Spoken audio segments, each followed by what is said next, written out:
Derivación de funciones implícitas. Dada una función f de xy, una función de dos variables, en los puntos xy del dominio de la función en donde se cumple que el valor de la función es igual a 0, bajo ciertas condiciones nosotros podemos definir a una de las variables, por ejemplo y, como función de x. Es decir, podemos decir que la variable y es dependiente, tomando a x como variable independiente y simbolizamos con la letra g esa relación funcional. Si esas condiciones se dan, nosotros podemos decir que a través de la ecuación f de xy igual 0, se define implícitamente a y como función de x, es decir, y igual a g de x. En el dibujo que tenemos aquí está mostrada la situación en donde esta superficie en celeste es la representación gráfica de la función z igual a f de xy, y la intersección de la superficie con el plano xy, que está marcado aquí con esta curva en color rojo, es el lugar geométrico de los puntos del dominio xy en donde se cumple que el valor de la función f de xy es igual a 0. Ahora, lo que muestra este dibujo es un punto del dominio AB. A sería el valor de x y B sería el valor de y, y un conjunto de puntos que simbolizamos con la letra S que rodea al punto AB. Y en color rojo está mostrado el conjunto de puntos xy en donde se cumple que el valor de la función f de xy es igual a 0. Entonces, eh, ahora sí vamos a establecer cuáles son las condiciones para que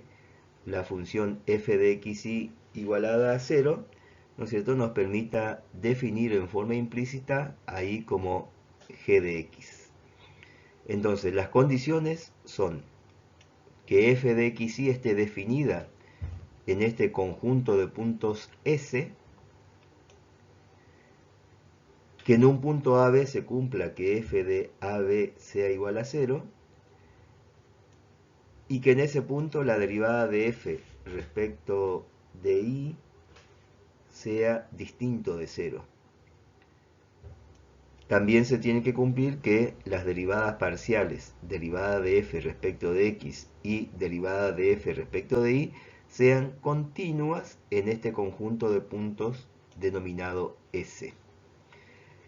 Estas serían entonces las condiciones que se tienen que cumplir para que f de xy igual 0 defina implícitamente a y igual a g de x. A continuación, y dada esa función f de xy igualada a 0, vamos a ver de qué forma podemos plantear el proceso de derivación que nos permita establecer el valor de la derivada de la variable dependiente y respecto de x. En la red orientada, nosotros vemos cuál es la relación funcional que hay entre f, x, y aquí en rojo está indicada la dependencia de la variable y de la variable x. Utilizando esta red orientada, planteamos cuál sería la derivada parcial de f respecto de x, que este primer término es siguiendo el camino directo que hay de f, desde f hasta x, y este término contempla la aplicación de la regla de la cadena siguiendo el camino que va desde la variable, desde f, perdón, a través de y hasta x, apareciendo entonces la aplicación de la regla de la cadena, el producto de la derivada parcial de f respecto de y por la derivada de y respecto de x, que, presten atención, no está escrito como derivada parcial. Como esto se plantea en los puntos del dominio en donde f de x y vale 0, la derivada parcial de f respecto de x debe ser igual a 0 y eso se establece aquí en esta ecuación. Una vez que hemos determinado la derivada parcial de f respecto de x, de esa ecuación podemos despejar la derivada de y respecto de x, que en este caso, bueno, pasaríamos el término derivada de f, parcial de f respecto de x pasa a negativo y luego la derivada parcial de f respecto de y dividiendo. Esto nos daría, mediante el proceso de derivación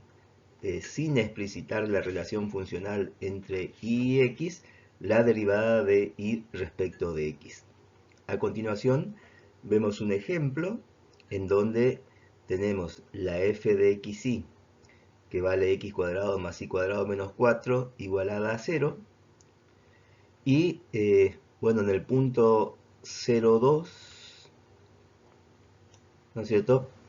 queremos hallar la derivada de y respecto de x.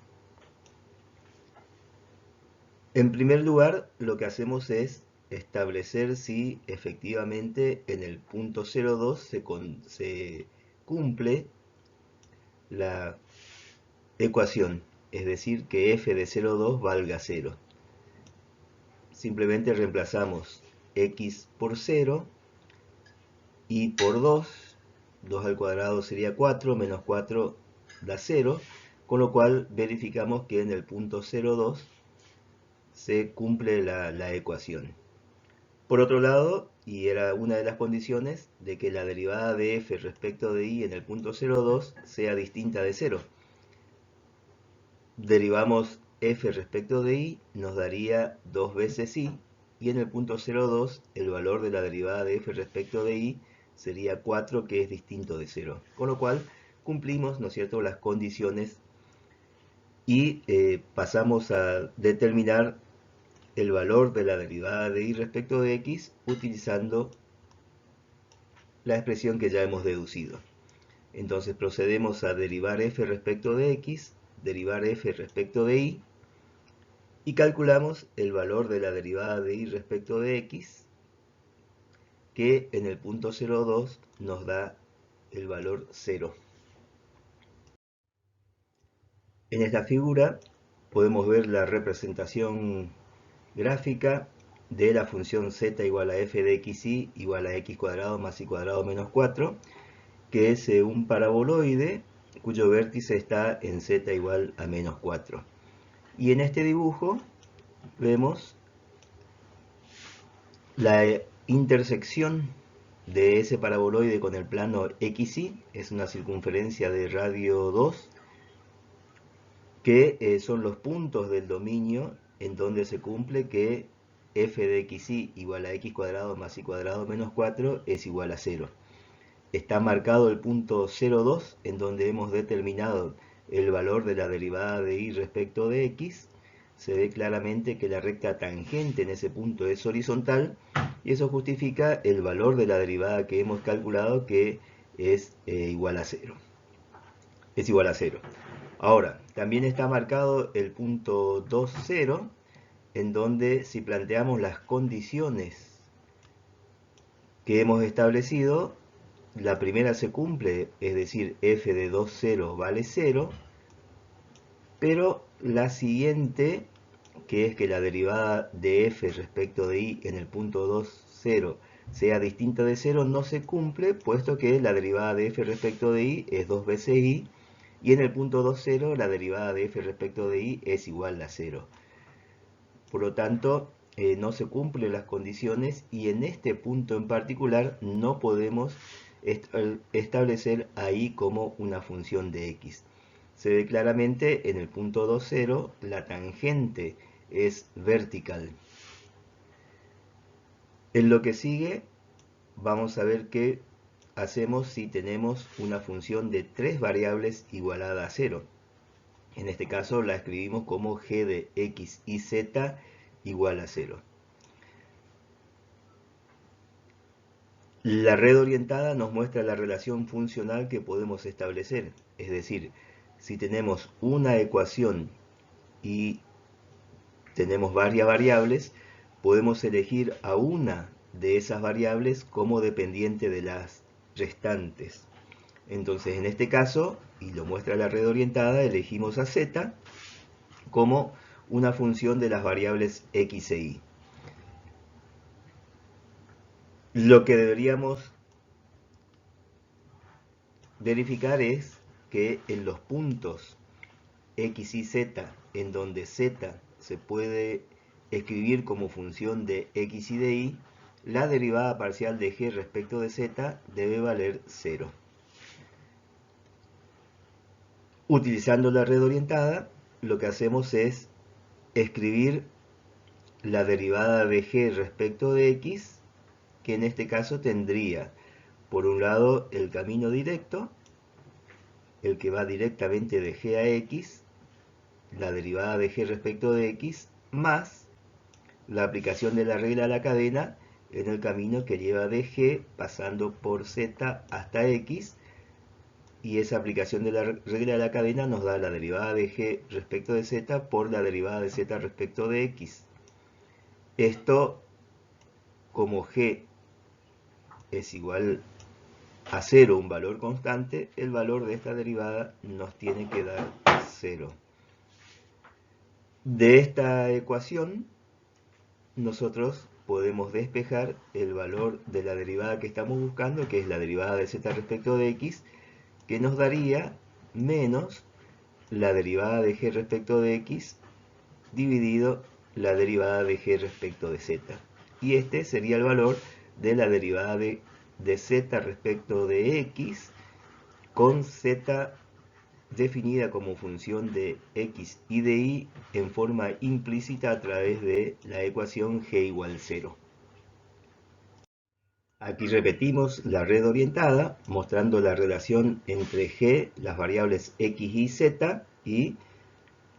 la relación que hay entre z como variable dependiente de x y de y. Si pretendemos hallar la derivada parcial de z respecto de y, planteamos, utilizando la red orientada, la derivada de g respecto de y, en donde tendríamos la derivada de g respecto de y, el camino directo que hay desde g hasta y, más la derivada parcial de g respecto de z por la derivada parcial de z respecto de y, que sería el camino que va de g hasta y pasando por z. Nuevamente, y sabiendo que g de x y z es igual a 0, la derivada parcial de g respecto de y nos tiene que dar igual a 0, con lo cual completamos esta ecuación, de donde vamos a despejar lo que estamos buscando, que es la derivada de z respecto de y. Ese despeje está hecho aquí, no hay que olvidarse del signo menos, y tenemos la derivada parcial de z respecto de y como el cociente entre la derivada de g respecto de y la derivada de g respecto de z. Para finalizar, vemos una interpretación de lo que es la ecuación g de x y z igual a 0. La podemos considerar como una superficie de nivel de una función u igual a g de x y z. El caso particular es que es la superficie de nivel que obtenemos cuando igualamos el valor de u a 0. Entonces, la gráfica, esta superficie, nos daría todos los puntos del espacio en donde se cumple la ecuación g de x y z igual a 0.